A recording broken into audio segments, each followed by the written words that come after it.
I've been in business since 1968.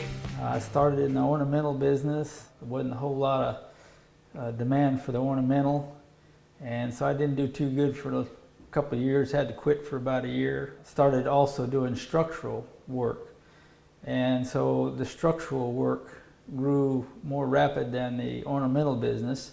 My brother came in business with me, and so we started to build the structural business and steel erection business.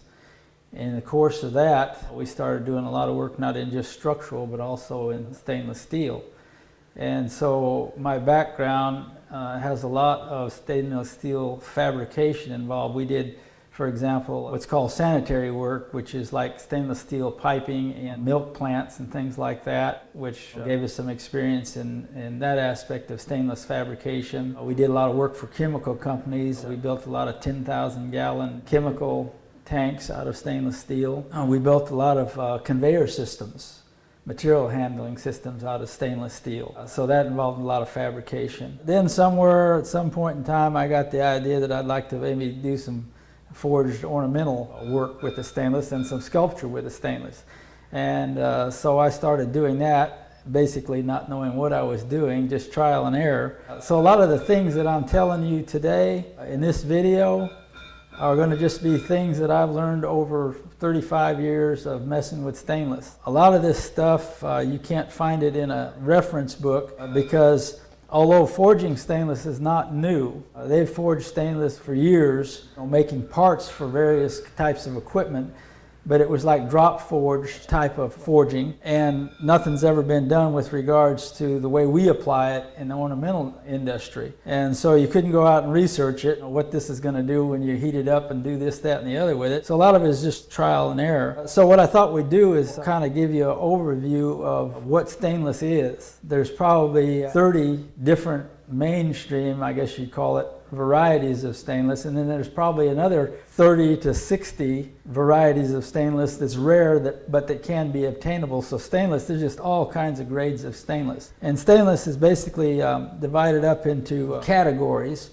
And I don't even know if I can pronounce the name right, but I'll give it a try. You have austenite, you have the martensitic type of stainless, and you have ferrite type of stainless. So we're not going to go into a bunch of technical stuff here, but basically when you're ordering stainless or something, Welding Society and so forth has categorized it in a 300 series stainless, a 400 series stainless, and a 500 series stainless. And now the one that you're probably most familiar with and that I use in forging stainless is the 300 series. So in the 300 series, you have a 302, 304, 304L, 308, 309, 316, 316L, and the list goes on. And basically, each one of these types of stainless are in the same category, but they have different amounts of chrome and nickel in them. And so most of the stainless in this 300 series has between 12 and 18% chrome and about 8% nickel.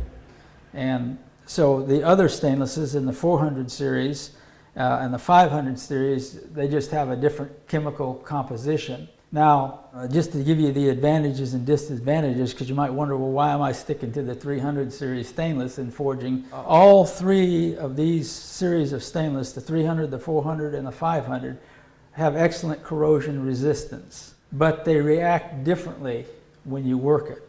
For example, the 300 series of stainless is very corrosion resistant, which is good. The 300 series stainless steel impact and work hardens, which in our industry is not so good. So you got to figure out how to work around that impact harden. In other words, you take a piece of 300 series stainless and you start hammering on it, it gets so hard that you couldn't bend it without annealing it. So we'll get into that a little bit later. The 300 series stainless welds good. You don't have a lot of problems as far as welding it. Another thing I want to mention before I forget it too is most people are under the assumption that stainless is non-magnetic, and that's not true. Stainless has a very slight magnetic pull to it, but if you put a magnet on it, you can feel it. If you get something and it has a little slight magnetic pull to it, it might scare you thinking, hey man, I got a piece of stuff here and it's not stainless, but that's not true. So that's just, you know, a little sideline thing. All right, now the 400 series stainless steel is very corrosion resistant. That's good. It does not work harden, and that would be real good. The only problem with the 400 series stainless is that even though it doesn't work harden, it does some weird stuff when you weld it. It becomes very brittle at the weld point, which means if it was taking any strain at all, then you got to go through this process of softening the weld area and so on and so forth. So that's such a hassle that it's just not worth messing with. It's easier to anneal a piece of 304, say, or 300 series as it would be to mess with the problems that you get into with welding of the 400 series.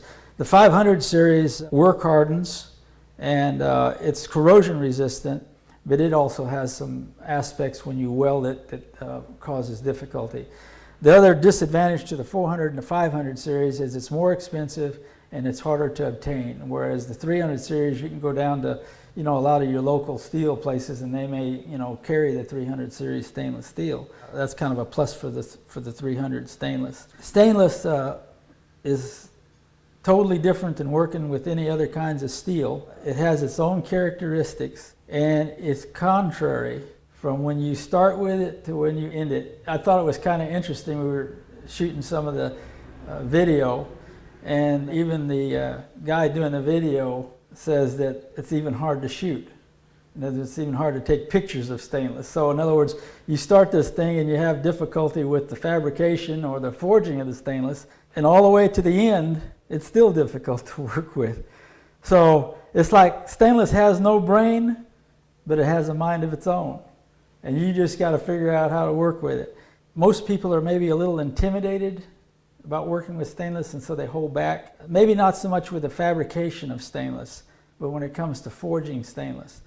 And so my theory is, when you work with stainless, is there's nothing you can't do, you just got to figure out how to do it. And so over the years, that's kind of what I've done. You know, it's like I'll come across something and I think, well, man, how am I going to get it to do this, or how am I going to get it to do that? And I just keep messing with it until you figure out what it takes to do it.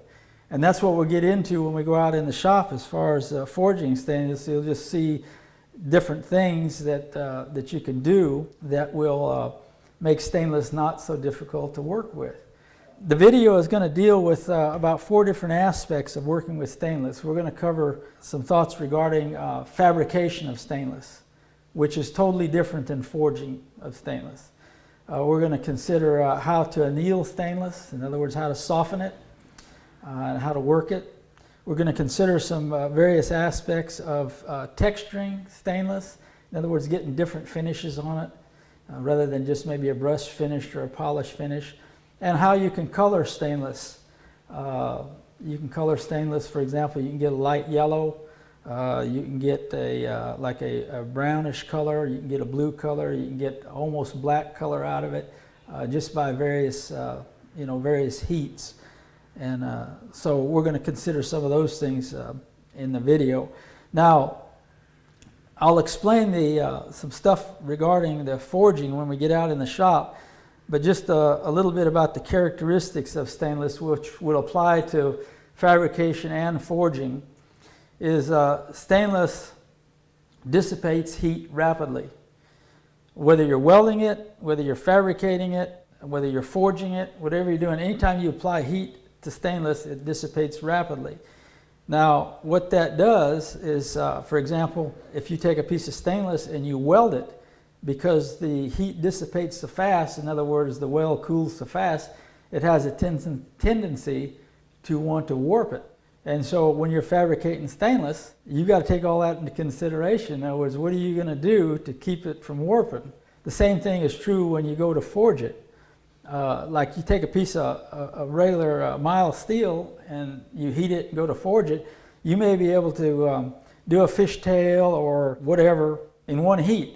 In stainless, if you try to do that, the heat dissipates so fast that it will either get hard as a carp or it'll start to fracture on you. And so if you're so used to forging mild steel, when you go into forging the stainless, you just got to keep it on your mind, don't push your luck. In other words, you got to take your time and you got to do it right. You don't run the risk of ruining a piece.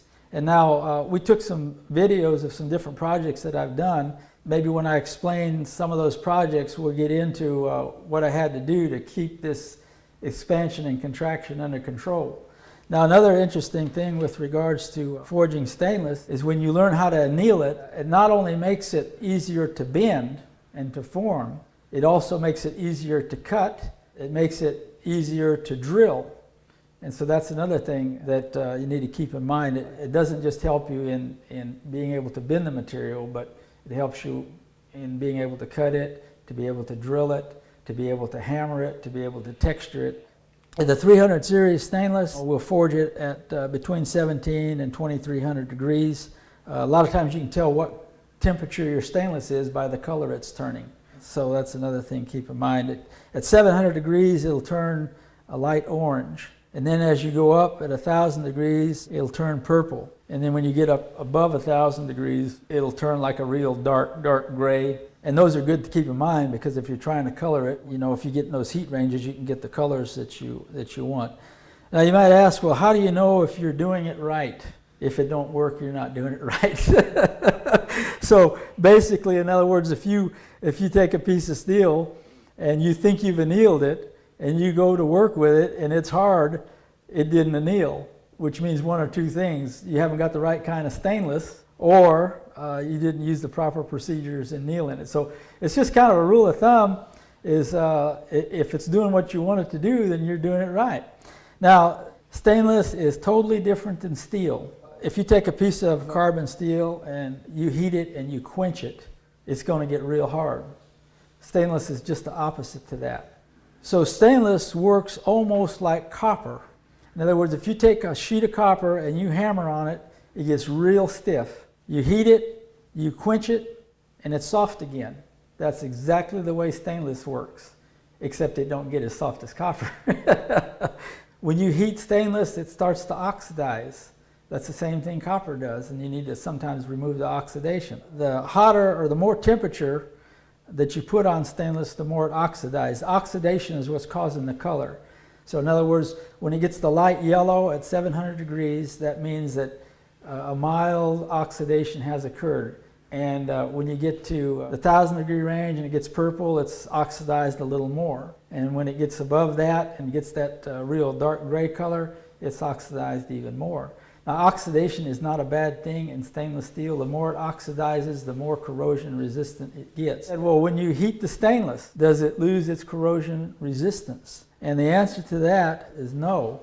The only way it loses corrosion resistance if it is exposed to extreme heat for an extreme amount of time. Now, that's not my theory there. That's something that's in the metallurgy book. So if you forge a piece of stainless and you notice the formation of corrosion on it, it's not because you heated the stainless, and it's not because you've annealed the stainless, it's because the stainless has become contaminated somehow. So here's some things that will contaminate your stainless. One is if you're grinding around it with, if you're grinding, say, mild steel or any kind of steel around stainless, and that dust gets on the stainless, and then that dust is exposed to moisture, it will form a film of rust on the stainless. If you grind mild steel or any kind of steel, and then you take that same grinding wheel or sanding disc or sanding pad and use it to grind on stainless, then you've contaminated the stainless. If you put your stainless in a rack and you don't cover it up, you know, your shop dust and so forth gets on it, and then you don't clean it off, then when moisture gets on it, then you're going to have some corrosion. If you dip it in the same water that you've quenched steel in, then it's going to pick up some of the contamination from even the water. So bottom line, if you're getting corrosion on your stainless after you forged it, it's caused by one of those things. That's basically the stainless has been contaminated somehow from an outside source. If you use a soft hammer, in other words, like most hammers are pretty hard, most dies are pretty hard. The dies that I use for texturing are so hard that it doesn't leave any residue. And so that's just something to keep in mind if you're having a problem. Now, there's two references that back up my statement. One is in the metallurgy book, you don't lose your corrosion resistance by heating stainless. And number two is in the video we'll show some projects that are 15, 20 years old, and there's absolutely no contamination after 15, 20 years. So that, that's kind of the proof is in the pudding, so to speak.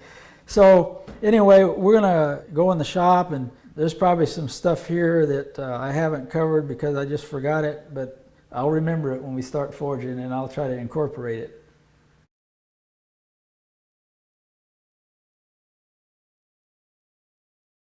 So you can weld stainless to stainless. And you can weld stainless to stainless by using arc welding, MIG welding or wire machine, using a stainless rod or stainless wire. You can weld it with, heliarc it with silicon bronze. You can weld stainless to stainless with silver solder. You can actually weld stainless to stainless with nickel rod. I don't know why you need to do that, but you can. So you can weld now, going on to welding stainless to other materials. You can weld stainless to any kind of carbon steels using a stainless rod, using those very same processes, arc welding, MIG welding, heliarc, silicon bronze, silver solder. Now you can weld stainless to copper, and you can weld stainless to copper with using the heliarc process using silicon bronze.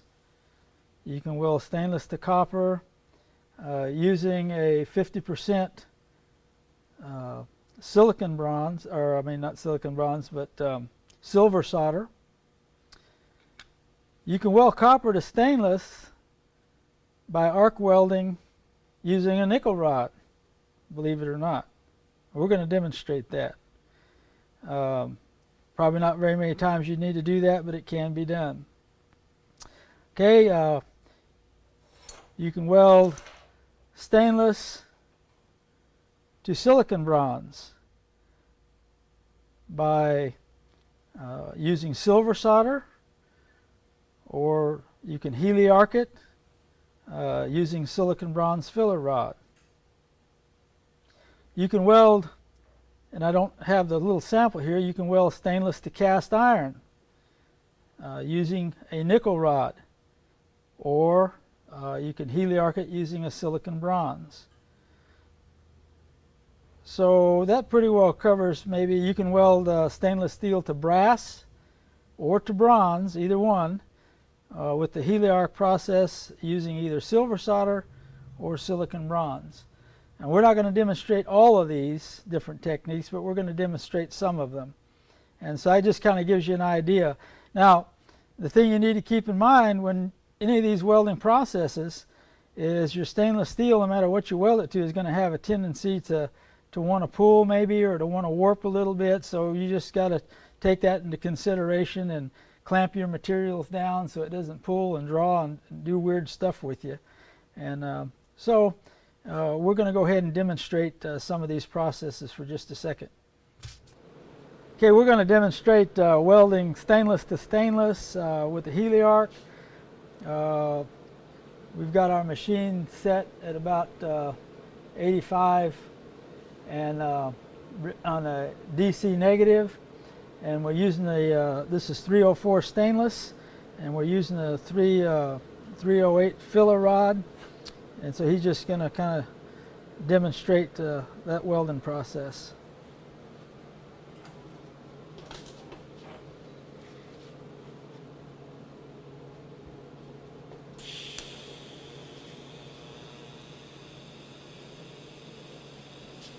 Okay. All right, that's good. You don't have to weld the whole thing. So like using the filler rod, if you got a good tight fit, you can actually don't have to use a filler rod. Once you're when you start your arc, if you get it to join here at the beginning, A lot of times you can just weld it without even using the filler rod. So we're going to demonstrate now welding stainless to stainless using the wire machine.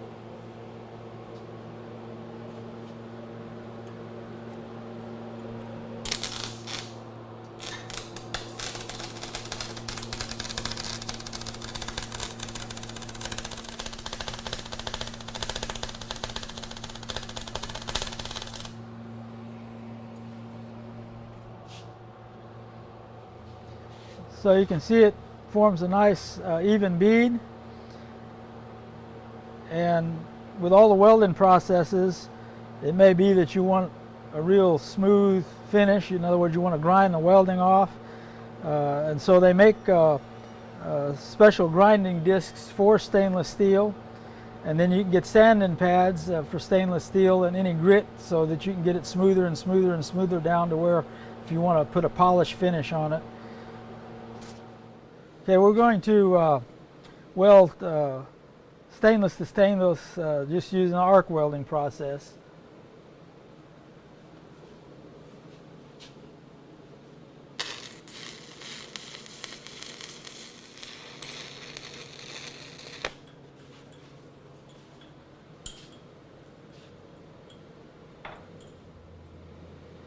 Okay, so after you weld it, let it cool a little while, and just knock your slag off, and gives you an idea of what it should look like if you got a pretty decent weld on it. Okay, we're going to weld or join stainless to copper with silver solder.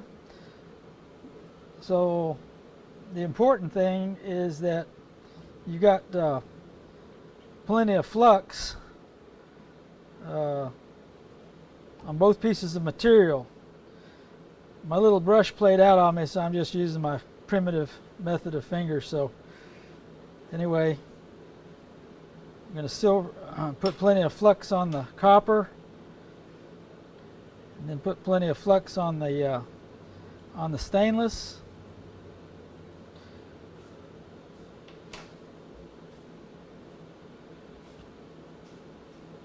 And then I need to put plenty of flux on the silver solder itself.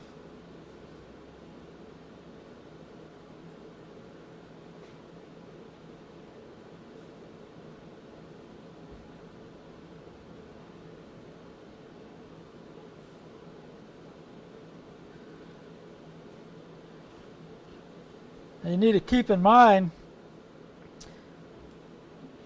that the copper especially will, when you heat it, has a tendency to oxidize. And although copper will solder real easy, it's a little different story when you go to silver solder it or heliarc it with silicon bronze. And so you almost need to preheat the copper and the stainless, and preheat it pretty good, and then you want to focus most of your heat on the copper, because it takes more heat to heat the copper than it does the stainless. And so whenever the silver starter starts to flow, then it's time to go ahead and progress with your welding process. So I'm going to go ahead and crank up the torch and preheat it, and then we'll try to demonstrate that.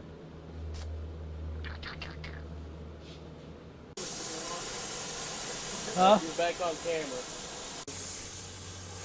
All right, I'm preheating the copper. Don't have to preheat the stainless because it'll get hot quicker than the copper will.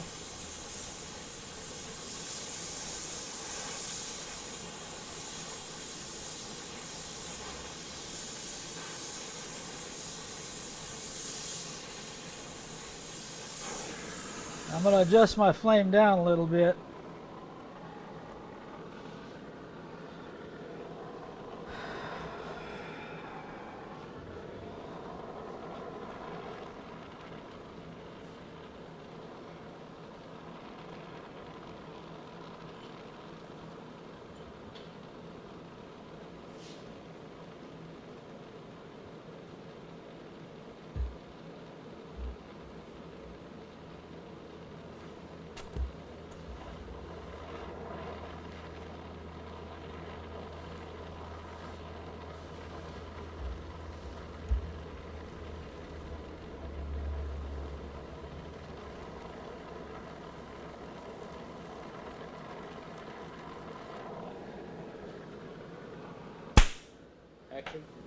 All right, so here's the weld in the rough, so to speak, and it'll clean up.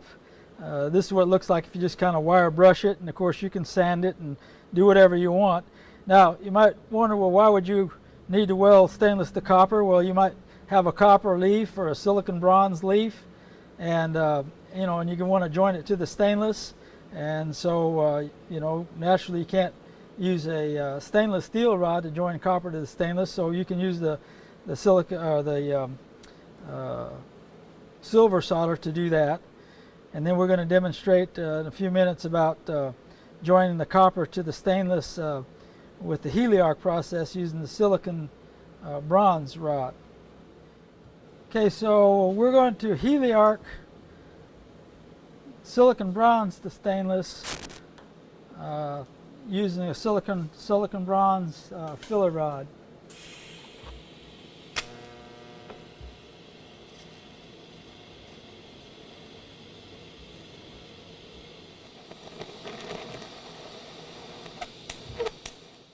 So when you finish welding, well, you clean it up, and that's kind of the bead you got. And you just need to keep in mind that this stuff never wants to do the same thing twice. So we're going to weld stainless steel to copper using a silicon bronze filler and the heliarc.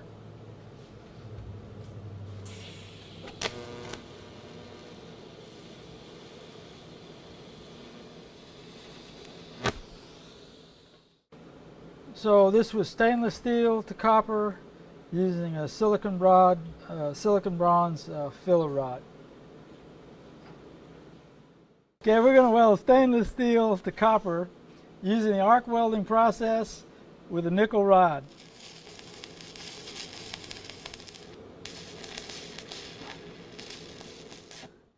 All right, so this was stainless steel to copper using a nickel rod. So this is heliarcing stainless to stainless. This is arc welding stainless to stainless. This is welding stainless to stainless with a wire machine. This is welding stainless to copper with silicon heliarc.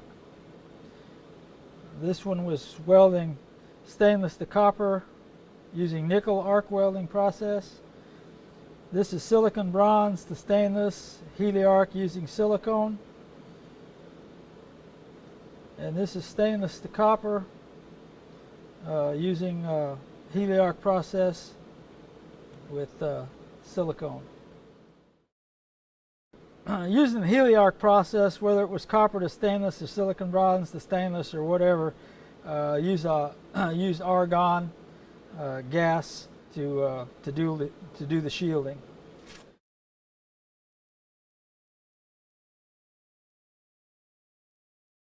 Now this little project we're doing, it's like a teller screen, not really a screen, but it's like a teller at a bank thing.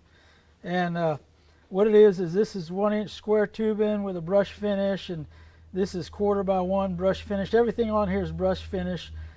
These little pieces of 1/2-inch square bar, brush finish, and you know, we've formed all this stuff.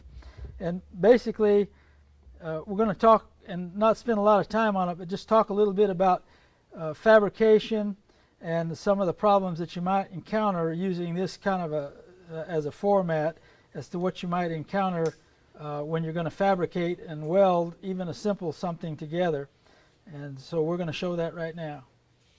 So we're not going to spend a lot of time on fabrication, but this little project that we had the picture of there, and this is kind of just rough layout. It's not laid out super accurate yet, but just to give you an idea. With stainless, like I mentioned, you got a real problem with expansion and contraction, and you got a problem with distortion. So when we start putting this together, we're going to have to weld this 1-inch square tube into this 1/2-inch, this 1/4 by 1 flat here, and here, and here, and here. And this is like a 24-foot panel. And so it kind of gets repetitious. We got this wave bar that goes in here, and then we got some patterns that go in over here. So what you need to keep in mind is if you don't super clamp this thing down, it will go every which way but loose. So in other words, you're going to have to clamp the square tubing, you're going to have to clamp it, the 1/4x1 flat, and then you're going to do your weld, and you need to let this stay clamped until it cools. Even at that, after you turn it loose, this 1/4x1 bar may want to distort a little bit, and you have to come back with a tweaker bar and straighten it out. So just basically, just rule of thumb is when you're fabricating stainless steel, make sure you've got it super clamped down. Now a lot of times you have to, for example, there's one sculpture that's going to be in the video. It's a sculpture that looks like a pyramid, and it's mirror finished stainless steel, and it's about 14 foot tall. And so when I made the triangles on that particular piece, there was a piece that went inside that had to be welded to complete the triangle. And so if I would have welded that with even keeping it clamped straight, when I would have turned that 14-foot piece loose, it would look like a semicircle. So what I had to do is clamp it to where it actually stretched it the opposite way, about 1.5 inches from what I wanted it to be, welded it, and then when I turned it loose, it was straight.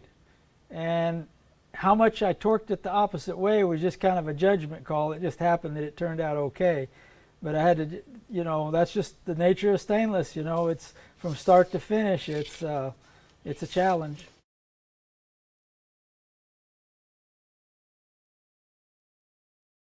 Okay, what we're going to do now is demonstrate the process of forging stainless steel. And I'll explain the process, and then I'll show you what we're going to make, and then we'll just do it. So the process of forging stainless, in order to forge it, you've got to anneal it, which means you got to soften it.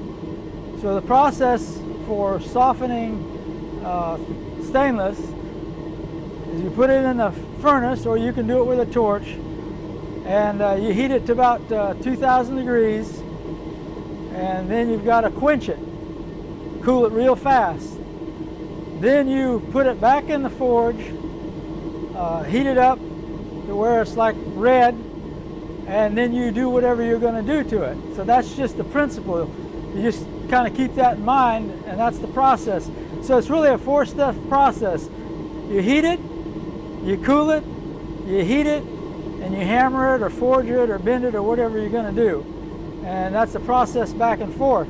Now the thing you need to keep in mind is you can't push your limits on stainless, or it'll start reacting bad. So in other words, you'll notice when we start forging this thing how quickly the heat dissipates. As soon as it starts dissipating, it's time to either re-anneal it, or you may be able to heat it, just heat it again and take it a little further, and then quench it, anneal it, heat it back and forth. The idea is you can't push the envelope. If you do, you'll start to have problems. So I tried to figure out just kind of a small project to do that would probably demonstrate all the different processes. And so we're just going to make a little candle holder. And just to go through what we're going to do as process-wise is we're going to neck a piece of pipe to get the little candle holder. So what I'm going to do is I'm going to texture the candle holder first, and then I got to go through the process of re-annealing it or softening it. So I'll hammer the texture in it, and then we'll put it back in the oven and heat it, because when you hammer it, it's going to harden. Put it back in the oven, quench it, put it back in the oven and heat it again, and then we'll neck it to make the little candle holder. Then the little leaf, the little flower looking thing here, we cut this out with a plasma ahead of time. And the same thing, same process, we're going to anneal it, and then we're going to put the texture on it, and then we're going to cup it. And then the same thing on this plate that goes in the back, anneal it, texture it, cup it, and then of course eventually you'll polish it. Then on the scroll that holds all this, on the end we're going to put a little, like a little double fishtail or whatever you want to call it. So we got to anneal this, and then hammer it, then split it, anneal it, and then put your curve in it. And then we're going to do the little twist in it. And then again, because we've hammered this thing, it got hard again. So what we're going to have to do is we're going to have to heat this thing from here to here, quench it, heat it back up from there to there, and then twist it. And then the same thing on this scrolled end. And then you'll notice here I've hammered some texture in the side just to give it that hammered look. So that's kind of basically what we're going to be doing. So just follow the dotted line.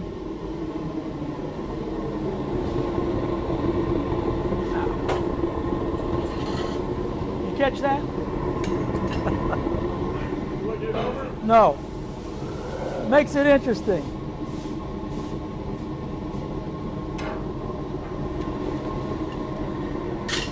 Now this piece is so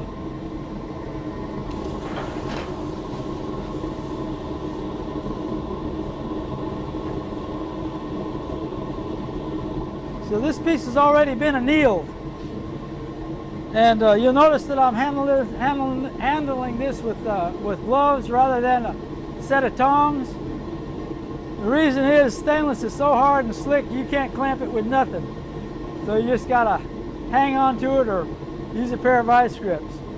And so what I'm going to do now is I'm going to hammer a texture in this.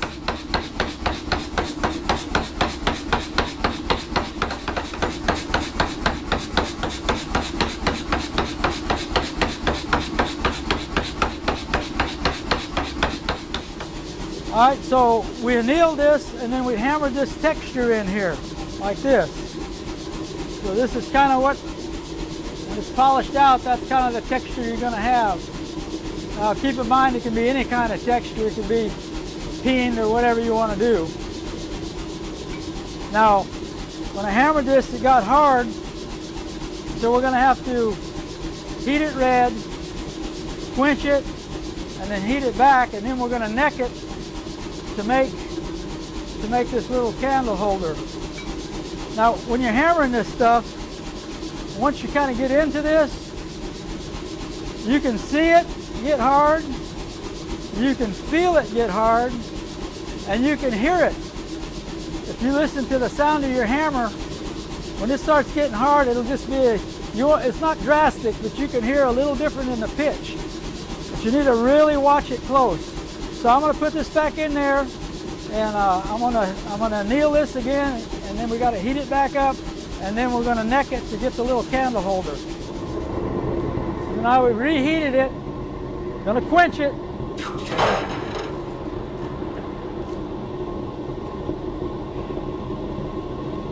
Now I got to reheat it again to soften. It's softened now, so now I got to reheat it so that we can neck it.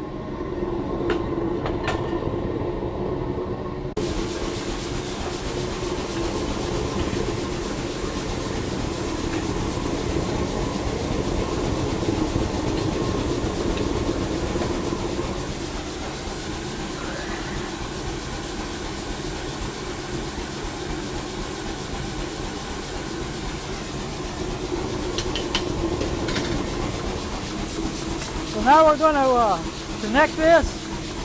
Watch how fast the heat dissipates.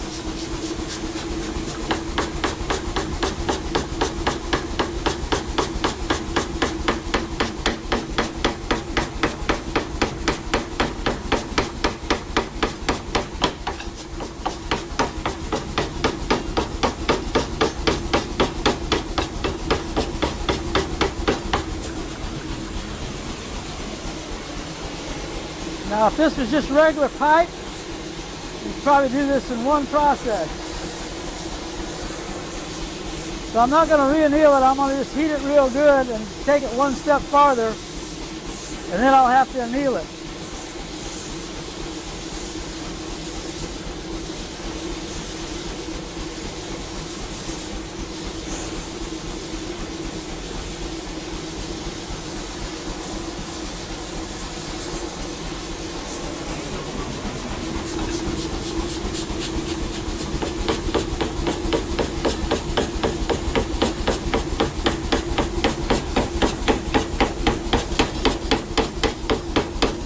sound changing a little bit? Right there, I'd be pushing the envelope. So we're basically quenching it is going to anneal it, going to heat it back red, and then finish necking it.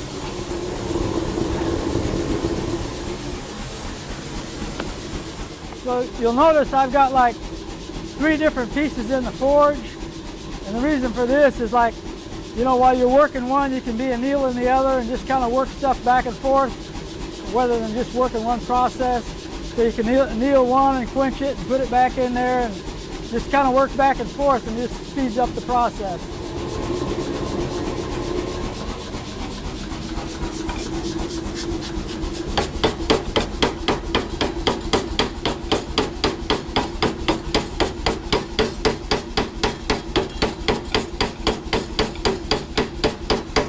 The color change, I don't know if it'll show up on the video,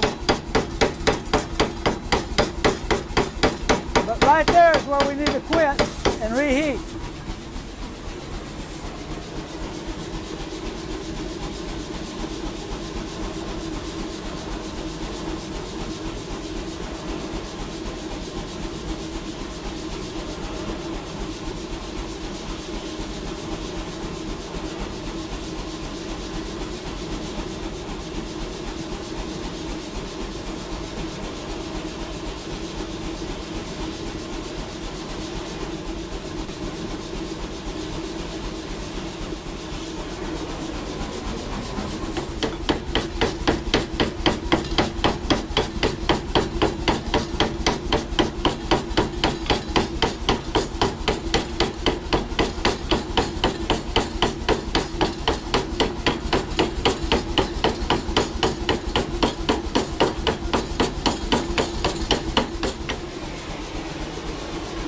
So kind of, we've necked it, and then what we'll do is they'll cut it off here, and cut it off here, and cut it off here, and gives us the stem.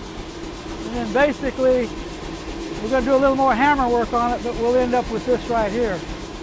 Okay, so now we've textured it and we've necked it, and so we want to kind of flare out the edges so it kind of looks like a little bit like a flower, and get rid of the saw cut edge.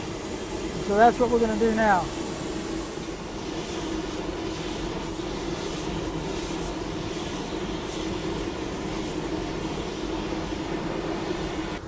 Now you might think the size of the ball peen is overkill, but it's not.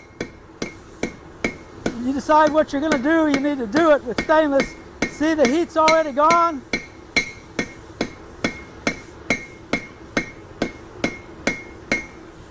We put a little texture around the edge, but now when I hammered that, it hardened it. So I'm going to quench this and reheat it, and then open it up a little bit to give that little flower effect, kind of.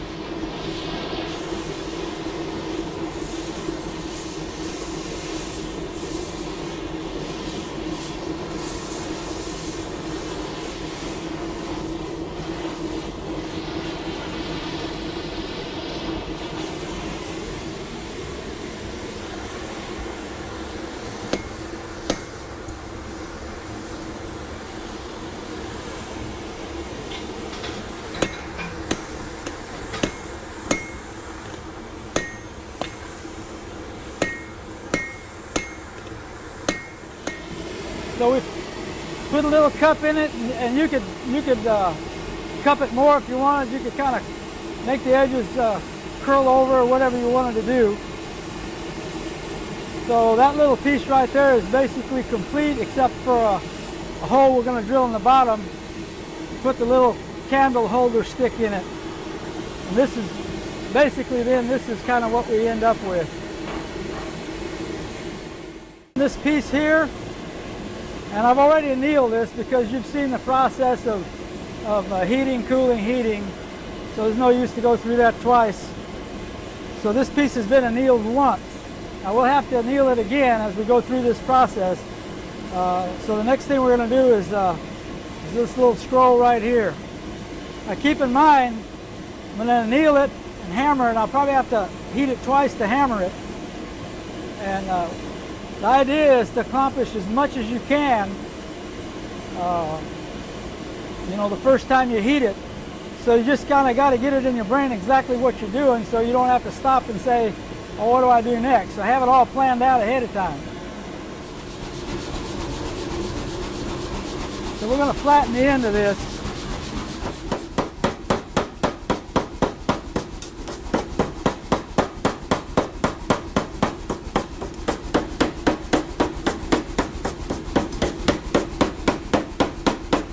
All right, see, the heat's already dissipated, which means I've got to quench it, soften it, because I've hammered it and impact hardened it, and then reheat it and do it a little bit more.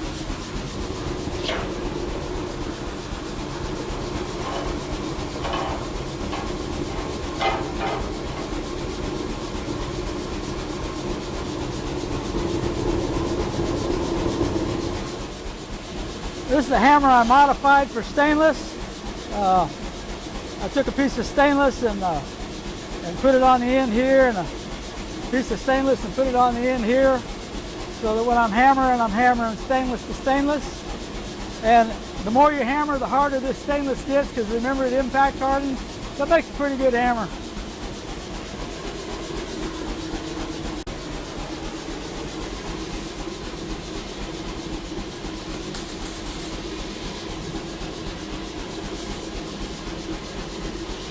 I need this particular end a little bit wider, so I'm going to just do that by hand.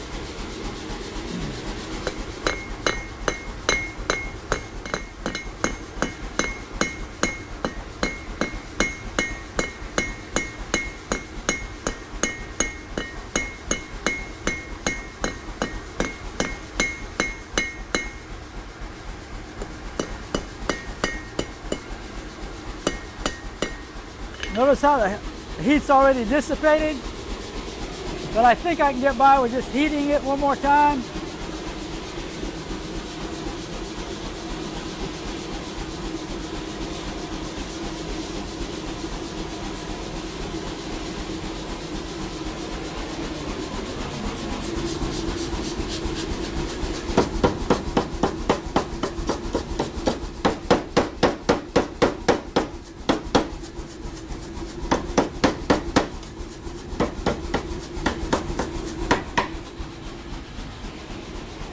And once that heat dissipates, if I was to continue hammering on it, it would start fracturing at the end.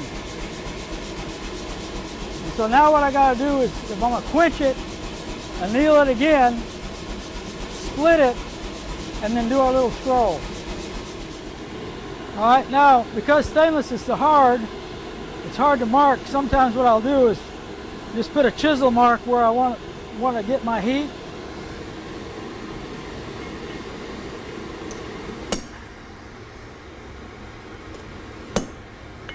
And then when we hammer it, the chisel mark is gone anyway, so.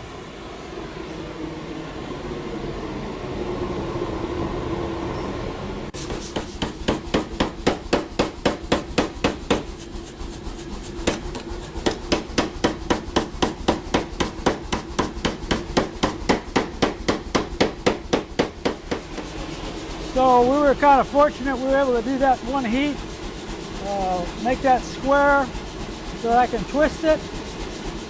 Now you might be wondering why I didn't use square bar to start off, and the reason is because when I twisted it, I wanted it to have that kind of nice round shoulder, and so I chose to do it that way. Now I'm going to go ahead and quench this and anneal it, so that'll be soft for me.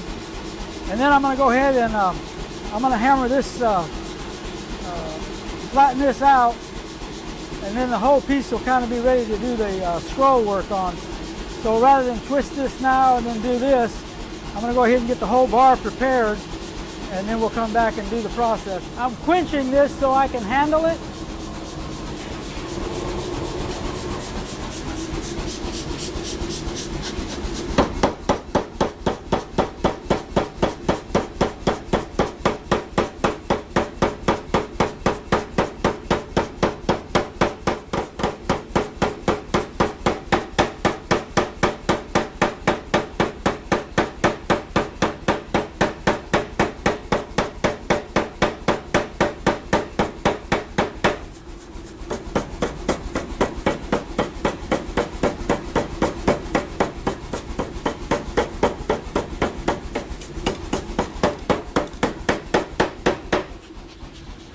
notice how quickly the heat dissipated.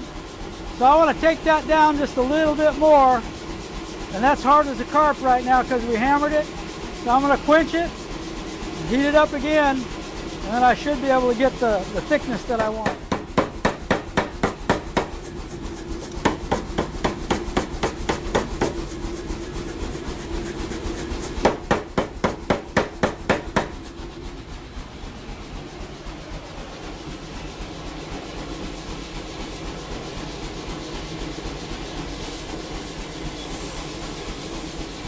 Now I want to widen this end out a little bit more, so I'm going to hammer that by hand.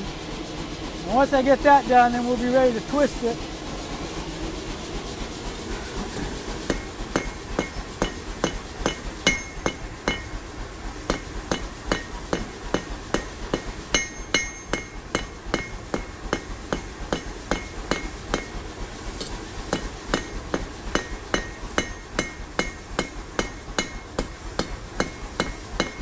I think I can get by with heating it up one more time and flattening that end a little bit. So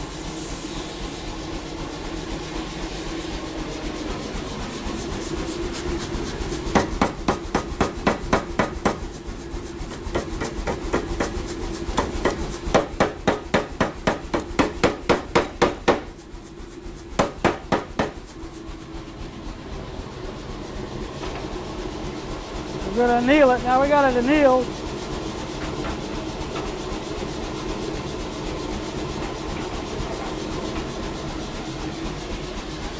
Straighten the bar a little bit.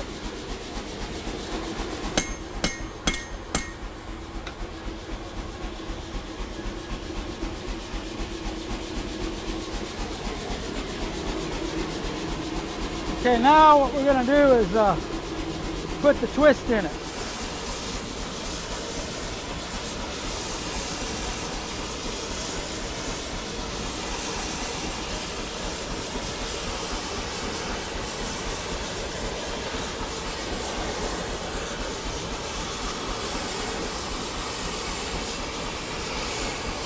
When I did the last one, I was twisting it like this.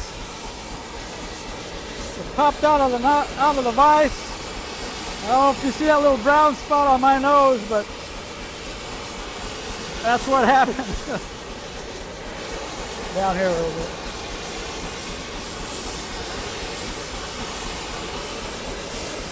Even it up. Get the heat even.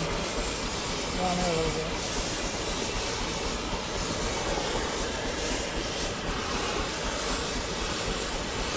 Down here a little.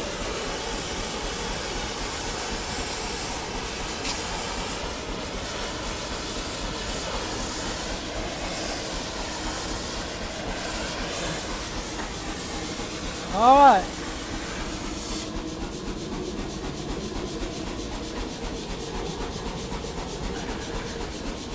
Well, I'm gonna quench that and then straighten it up a little bit, and then we'll do our ends. All right, now we had already split this in, if you remember, but I don't want a saw cut in looking, so I'm going to heat this up and just put a little bit of peen work on this to smooth it up before we scroll it. Just get the edge.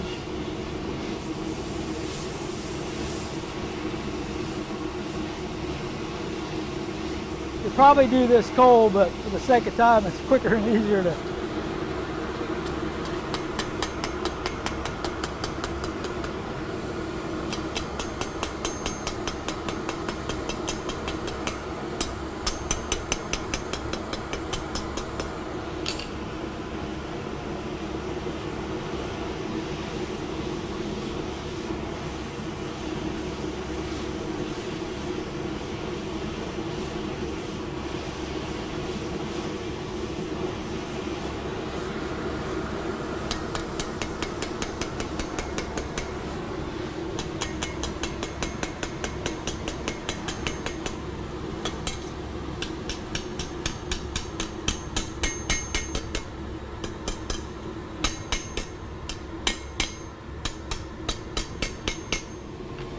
Okay, I quenched it, so that annealed this in. Now we're going to heat it red, and I'm going to do the little scroll thing. And when you do this scroll, make sure you got it plenty hot or you'll end up with flat spots. And when you do this scroll, make sure you got it plenty hot or you'll end up with flat spots. I'm using a torch because it's no use putting it back in the furnace to heat 3 inches or 4 inches. So, no, I need it for this. We'll do this and this, and then. Okay, then start over. Huh? Go ahead. Get hot, hot, hot, hot, hot, hot.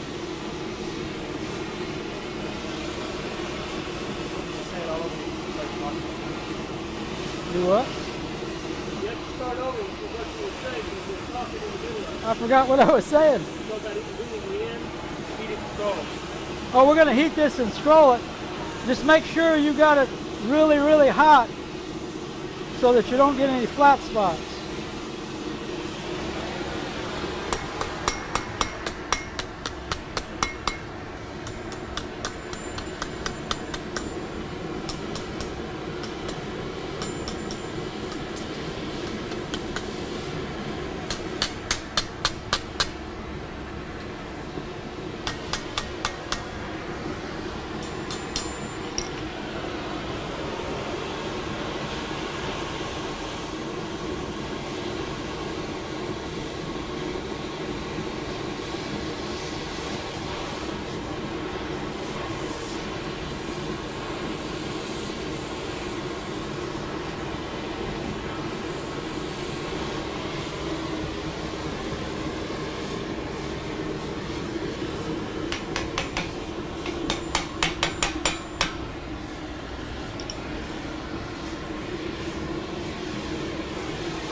I just want to split our scroll a little bit.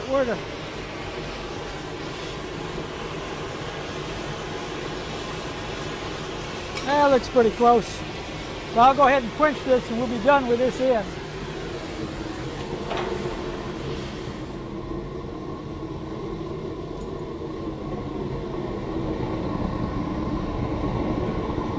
Okay, I'm cooling this in just so I can handle it. Remember, we already annealed this other end, so I'm ready to go ahead and scroll it.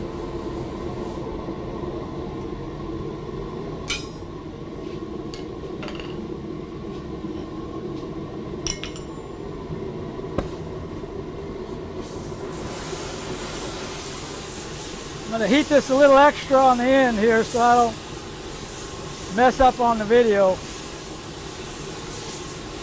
That's too much evidence.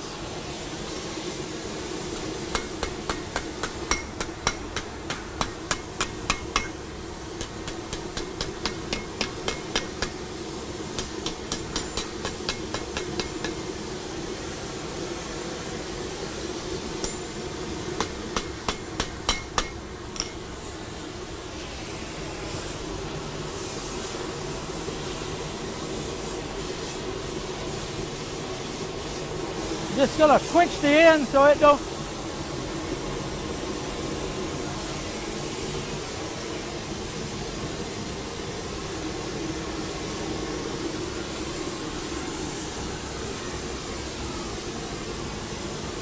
Now see, this is not heated, but it bends because it's been annealed.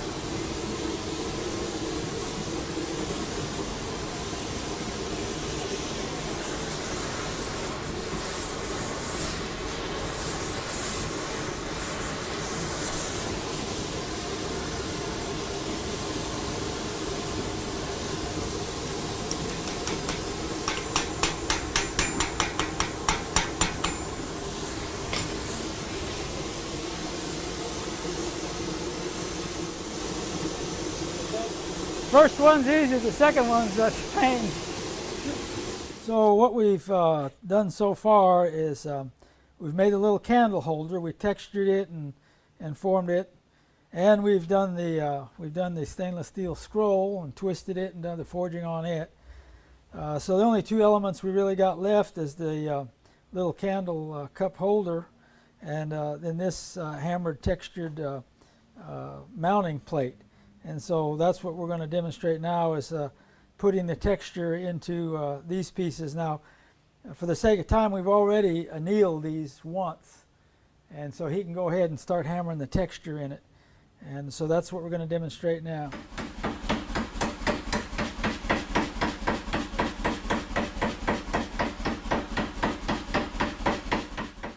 Okay, so this was that backing plate, and remember the process was that of course we cut the circle with the plasma cutter, and then we heat it and quenched it to anneal it, and then we hammered these texture marks in here with the die that we made. And keep in mind, you know, you can use any kind of textures that you want. That's just up to your imagination. So now what he's going to do, put another die in there, like a ball peen kind of die, and he's going to go all the way around the edge of this and hammer that texture in, and then this piece will be finished. And then the other little candle holder leaf is basically the same thing, so we won't demonstrate that, but you know, you start out with a blank, and then he's going to hammer basically this texture in it, and it'll be kind of the same thing.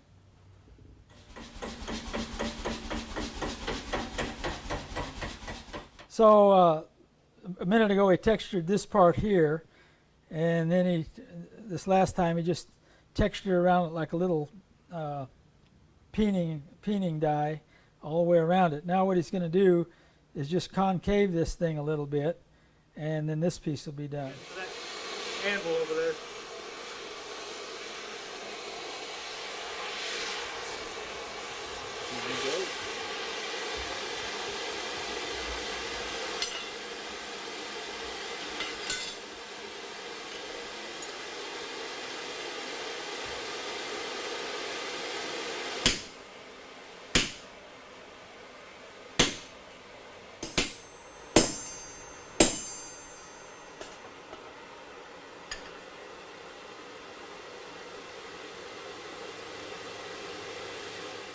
So what we've done here is basically we've completed our project. You know, we went through the annealing process here to do our scroll, annealing process to hammer and forge our twist, and then forging our other little scroll here. So we completed that element. Now the only thing left now is to polish this to whatever degree you want the polish to be. So we've done this element.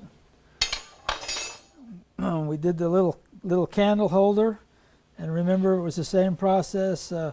We heated it, we quenched it, we heated it, we textured it, and then we cooled it, heated it, quenched it, heated it, and then we necked it to get the little deal here, and then remember we then quenched it again and annealed it put the little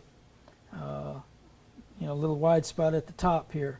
So that finished that element, and then of course, you know, you polish it to whatever degree you want to polish. You could leave this real gray just like it is, or you can polish it to the degree we did, or you could put a mirror finish on this if you wanted to. And then we did this element here, same process of annealing, put the texture in, and then all that's left to do with this now basically is to polish it to, but you notice the dark gray there, so you could keep that color too if you wanted to. And then of course we didn't demonstrate this because this was basically the same thing as with that last piece there. It's just a matter of texturing it and hammering a little bit on the edges there, and that completed that.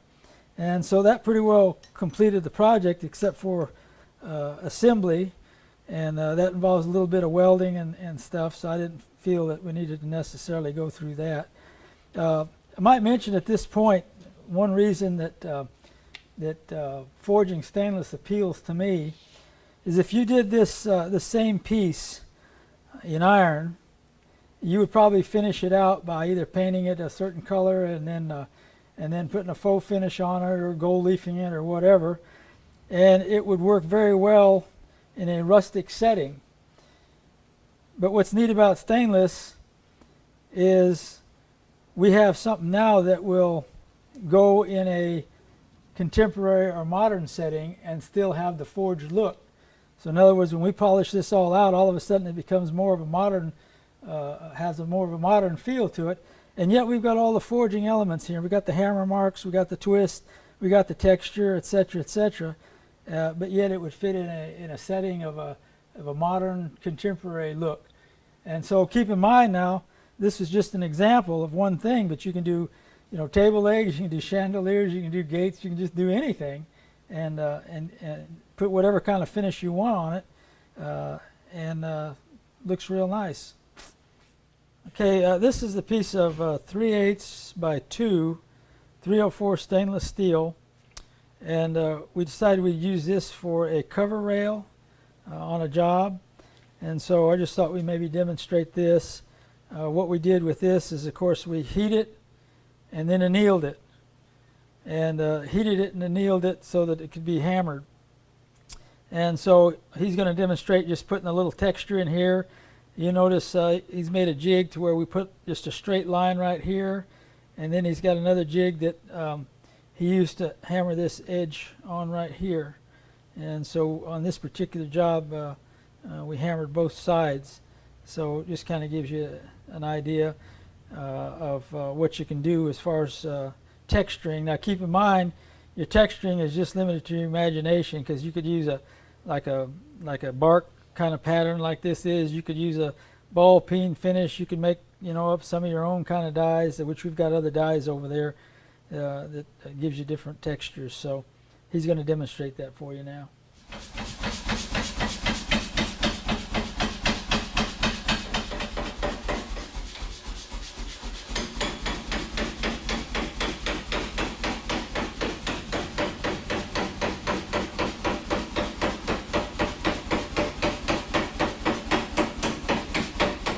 Okay, this is the piece that you just saw him hammered. Of course, it was already annealed, and he hammered this texture in, and then he hammered the texture on the edge as he changed his dyes and hammered the texture on the end. So that's what it looks like in its rough form, and then of course this is what it looks like when you polish it out. And again, you can polish this to any degree you want. You can have it like we've got it. You could leave it like this, or you can put a mirror finish on it if you want. Now another neat thing about stainless is when you finish hammering it, it's usually very smooth. And if you put your hands on it and feel it, it's a very smooth finish.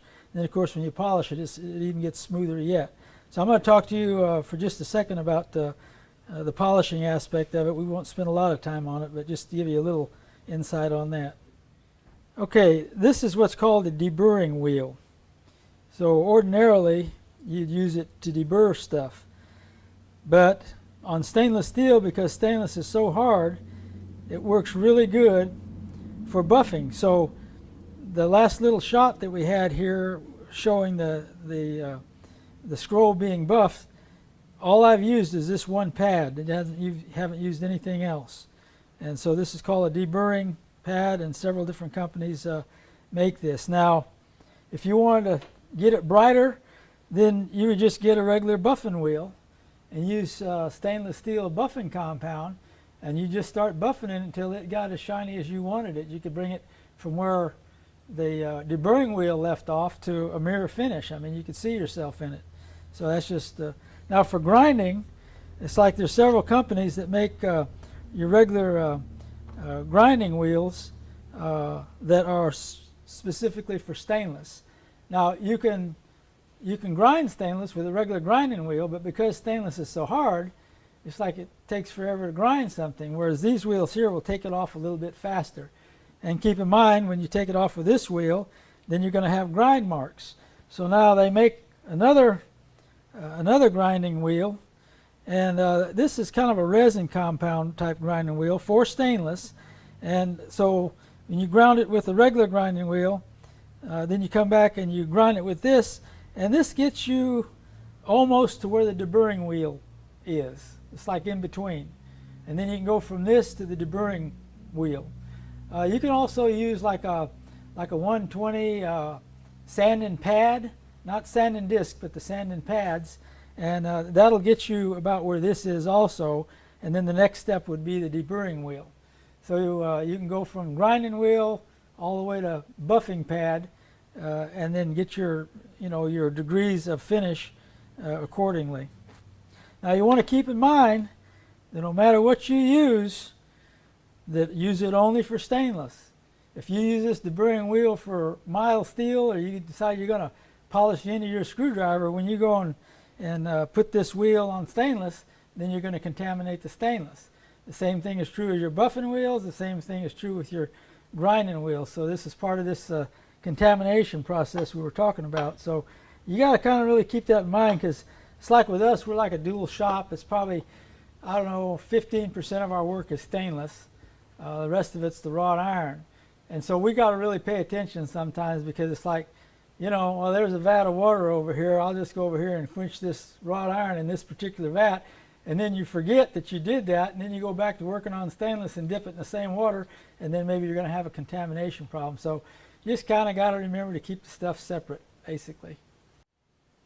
So here's an example of some forged stainless steel that was polished to almost a mirror finish, and I used it in combination with silicon bronze. So it illustrates how welding silicon bronze to stainless, knowing how to do that, comes in handy, being able to weld the leaves and so forth to the stainless steel. Notice the contrast also in color. The stainless with the silicon bronze makes for a real nice contrast. And also notice how we've got a forged element in an area of a house that is kind of a contemporary. If that was all painted black, you wouldn't see it, and it just wouldn't have the same effect. This is another wine cellar door insert. The leaves were silicon bronze. The little grape clusters were brass. There's the silicon bronze. The little grape clusters were brass, and all that was welded to the stainless steel. And then the stainless steel, rather than polish this, heated it until it turned almost a dark brown, almost black, just to give it a little more contrast, because in the room that it went, it just lent itself towards a different color. So you got the grape leaves, and you got the little grape clusters, and the stainless steel in this one, rather than being scrolls, is more viney. Okay, this what I want to illustrate with this little garden gate here is one thing. This is stainless steel. There's a little woodpecker I use for the latch, and that's all forged out of stainless steel. So you just pull a little latch back and it opens up. And then that part of the gate there is a little flower that was made out of copper. And the little flower, that flower is made out of brass. And brass, a little butterfly is a combination of stainless steel and copper. Just punch some holes in the wings and then inserted the copper. Being outside, it just turns green, the copper does. And the little flower. This has been out in the elements for about 14 years. And notice as we video this, you don't see any signs of any rust or any corrosion or anything like that. And this gate has not been cleaned up or polished or anything. That's the way it was when I installed it. This is the giraffe. And we're just showing this, not necessarily to discuss the fabrication of it, but the colors. This has, wanted it to have like the kind of yellowish orange spots that a giraffe has. And of course that was done with heat, as we've been demonstrating here, the different ways to heat it to get the different colors. And then the spots were put on there by heliarching about a 1/2 inch wide spot pattern over the whole thing.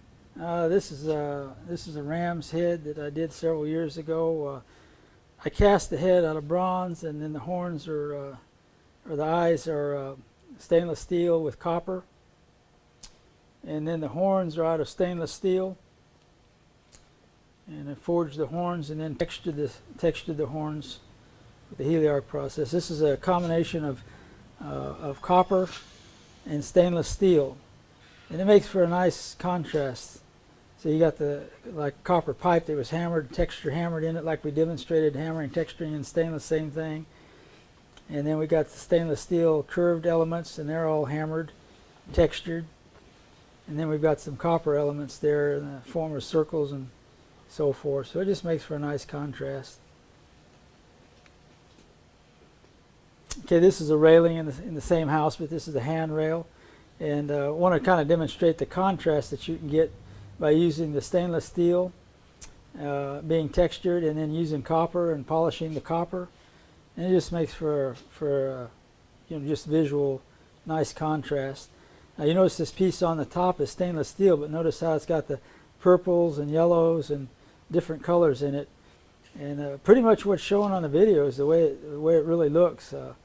And then because it is polished, it picks up all kinds of colors out of the room, so the colors you see there are not totally out of the stainless. Some of the color you see in there is reflections, is picking up off other stuff. If you got stuff that's outside and it's got kind of a mirror finish on it, it'll pick up the sunset and everything else. That's just inserted copper into the stainless and hammered it in and then polished it all. And then used a variety of textures just for contrast, so it wasn't all one kind of texture. Had the textures go different ways. And then you had to connect that all, so you know where the copper is coming into the stainless, you got to be able to, we silicon bronze that. Stainless to stainless, we just heliarc that. And then the top rail is copper, so where we went to the, you know, we had to weld the copper to the stainless. And we did that with the silicon bronze. This is the archway that was done out of forged stainless steel. It was made out of 1/2 by 1.5 for the main parts of the stainless. The shield was 1/4 inch stainless steel plate. Made the stars out of bronze, and then went over the bronze with the heliarc to kind of give it a textured look. The little leaves there at the bottom of the shield was all silicon bronze. So we hammered all those leaves, and then we had to weld all the leaves to the leaves were made out of silicon bronze, and because it's exterior, it's going to turn green no matter what you do to it. All the bars were textured, and again we had to use the you know, the annealing process to be able to get the scroll work. And this sculpture is I don't know, I guess you say it's a little bit abstract. It's mirror finished stainless steel. You can kind of see the reflection off of it. Beautiful when the sun goes down, it turns orange. We textured that with a heliarc process. We just started welding on it and just random pattern welding, and it produced that particular texture pattern and turned it kind of a purple blue. And as you can see, this sculpture is about 15 years old, and it's got the same color that it ever had, and you know, nothing's changed about it. But doing those pyramids, you see, it's hard to keep them straight, because in other words, I formed the two sides in a press brake. The third side had to be welded, and of course when you go to weld it, why, it was just going to pull like mad, so I had to take and clamp the straight part of the triangle, if I can explain this right, and put about 1.5 inch bow in it the opposite way, so that when I welded the front piece of the triangle on and then let it cool and turned it loose, it would stay straight. And so it did. The pieces are very, very straight. This gear in the middle here was just something I had nickel plated. I just got that gear somewhere and nickel plated it rather than fabricate that. But this is kind of an example of fabricated stainless steel. There were some things on it that were forged, but most of it was fabricated.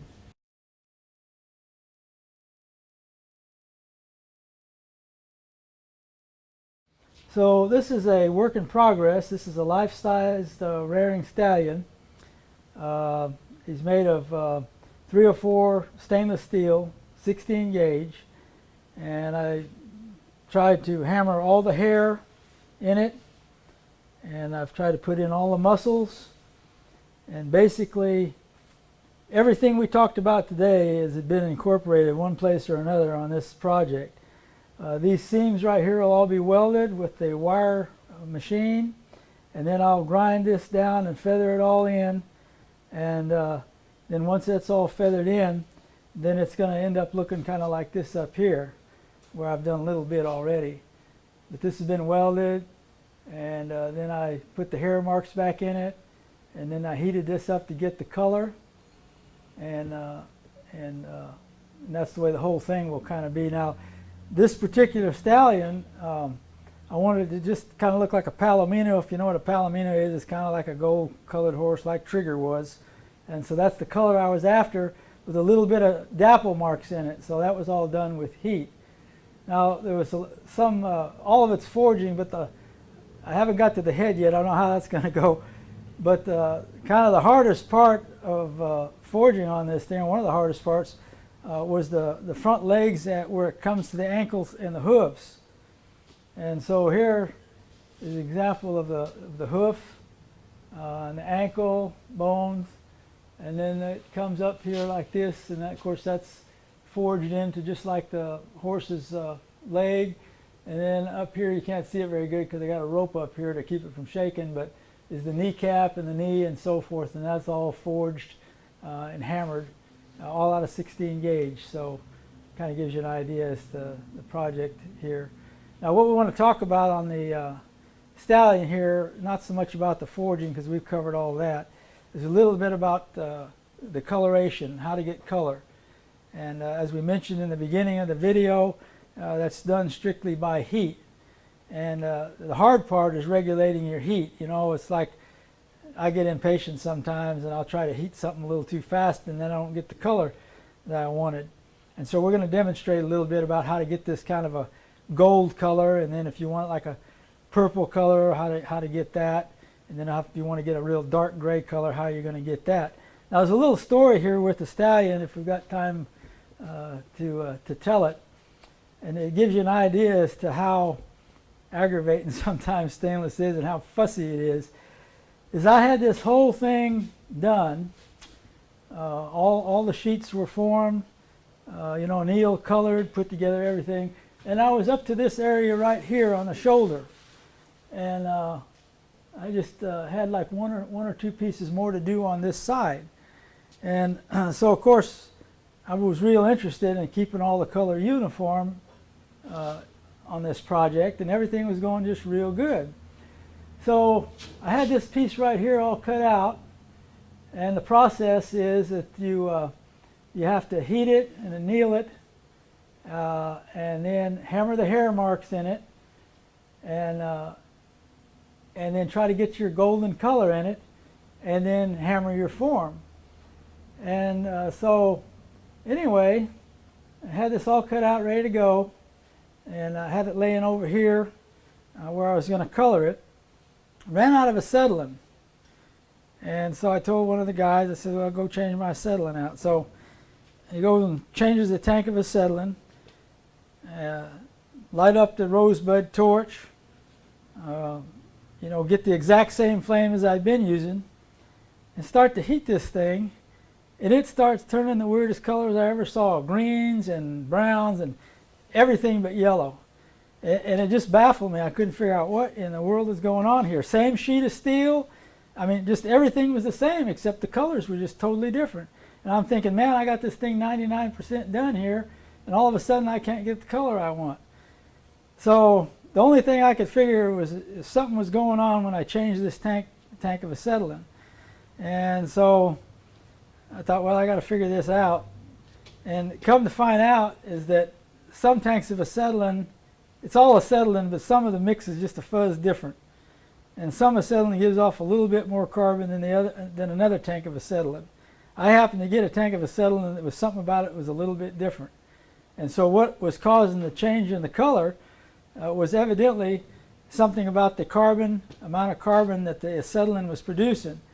And so what I ended up having to do on that particular sheet was turn it over. And if I heated it from the backside when the flame wasn't actually touching the material, then I could get the color I want. But if the flame was actually touching the material, I was getting all these weird colors.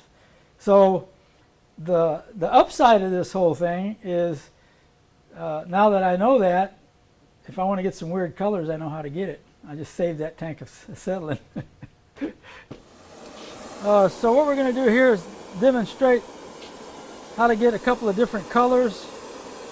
This is a piece of 304 stainless, and I put a mild polish on it. It doesn't look like a polish because it's picking up some reflection off the roof here, but it'll give you an idea on coloring. Okay, your flame, there's a lot of different kinds of flames that you can get. For example, if you got an excess of oxygen, here your torch is going to hiss like that. If you have an excess amount of acetylene, you're going to start getting a flame like this. So you just kind of want a medium, you don't want it to be hissing with you. So basically what we're going to do here is try to get the yellow, and to do that we have to bring this to about 700 degrees. Like I mentioned before, sometimes I get a little impatient and try to do it too quick, so I'll try to control myself.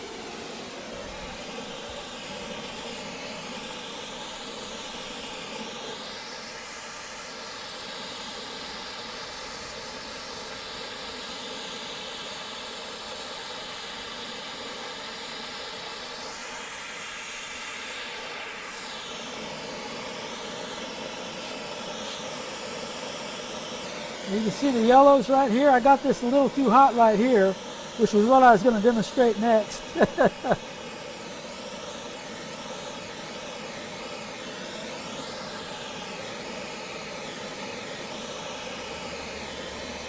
picking up into the yellow. All right, so you can see that kind of yellow straw-looking color. Now see down here where I got a little too hot? Okay, I'm going to do this on purpose now, and we're going to get purple out of that. Just that kind of iridescent.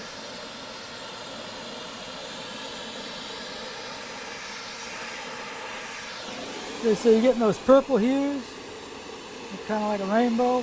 Now if we just stay on it and turn it red,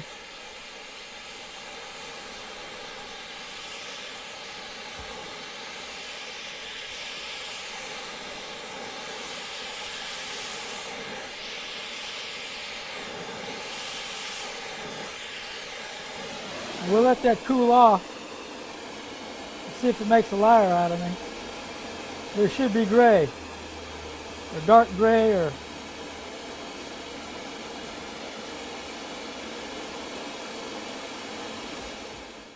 all right, so we've got the different hues in color.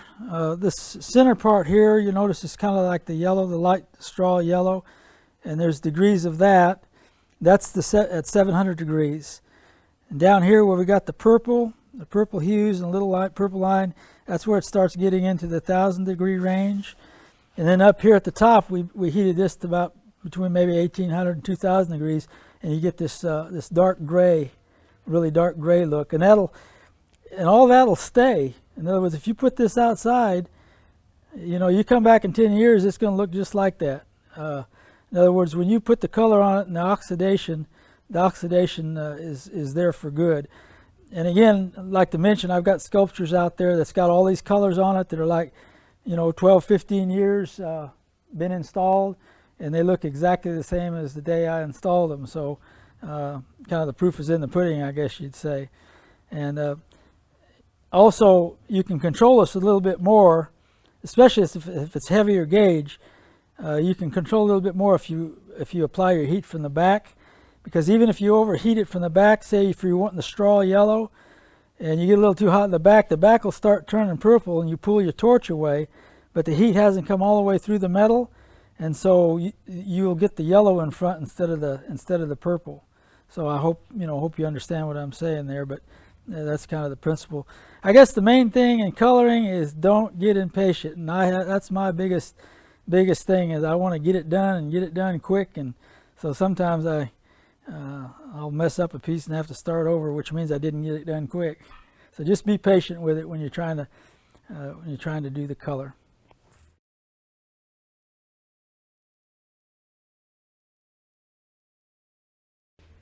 Well, this brings us to the conclusion of our video. I hope it's been instructional and helpful. Try to cover the important things. There's no way to cover it all. I mean, working with stainless is just very involved. But just kind of go over what we went over. We went over a little bit about the technical aspects as to what stainless is. Talked about the preferred stainless to do forging, in my opinion, is 304. 304L, 316, 316L, all works very well. I didn't mention it in the beginning of the video, but don't use 302. It's in the 300 series, but I don't know what it is. But when you hammer that, you can anneal it, but it gets so hard. I found that out the hard way here about 2 months ago. My brother had a piece of 302 stainless at a bargain, and now I know why it's a bargain. I mean, it's good stuff, but it's just really hard to work. So we went over the chemical properties a little bit. We talked a little bit about the corrosion, that annealing does not cause stainless to be more corrosive unless it's prolonged exposure to extreme heat or prolonged exposure to extreme chemical elements. And so we covered that a little bit. We talked a little bit about the of not contaminating your stainless, which you can contaminate it by grinding around it, by quenching it in water that's been used to quench other steels, by using grinding wheels that were also used on ferrous metals. So that ought to be a little bit helpful in keeping your stainless clean. We talked a little bit about the annealing process, and basically just kind of remember just the rule of thumb. It makes it easy to remember. It works like copper if you know how to work copper. So basically you heat it till it's red, you quench it to where it cools very fast. That's annealed it, and then if you're going to forge it, you heat it up red again and do your forging process. If you can't do it in one heat, then you got to repeat the process of quenching it, annealing it, heating again, and forging, and we went through those processes. We also talked a little bit about the texturing process. You can texture stainless without annealing it. It's just that it's a lot harder when it's not annealed. So you have to hit it more times. You got to hit it harder. Also, annealing is beneficial, and it changes your color a little bit, and you get kind of that dark, rich-looking color. So that's another reason to anneal. We talked a little bit about finishing and polishing stainless using the deburring wheel. If you want kind of a polished finish to it. If you want to take it to a mirror finish, you would use like a buffing wheel with stainless buffing compound. If you want your grinding is done with a stainless steel grinding wheel, and then you can take it the next step up with that intermediate grinding wheel, and then you go to the deburring wheel, and then you go to the buffing pad. So it just depends on what you're wanting. And then remember we talked about maybe the advantages a little bit of using stainless. Rather than have just a real rustic look, you can still have that forged hammered look and still fit into a contemporary or a modern environment or decor. And so that's beneficial. You need to think in terms of broadening your market base. So in other words, if all we've done is worked and forged wrought iron, well, here's just another market. Now it might not be a major market for you, but it will increase your base. Stainless, forged stainless works really well for tables, and I've done it with tables and chandeliers, and just a lot of different things. And of course, if you're into art and sculpture, why, it incorporates it in that. So I hope the video has been beneficial. It's been a real learning experience for me. It's enjoyable because it's kind of like if you're in a war, the only way you're going to win is to know your enemy. And so I just kind of use stainless sometimes as my enemy and try to get to know it better so I can conquer it. But when you conquer it, you feel pretty good about it. You've done something that you didn't think you could do. And so it gives you a lot of satisfaction. So till we meet again.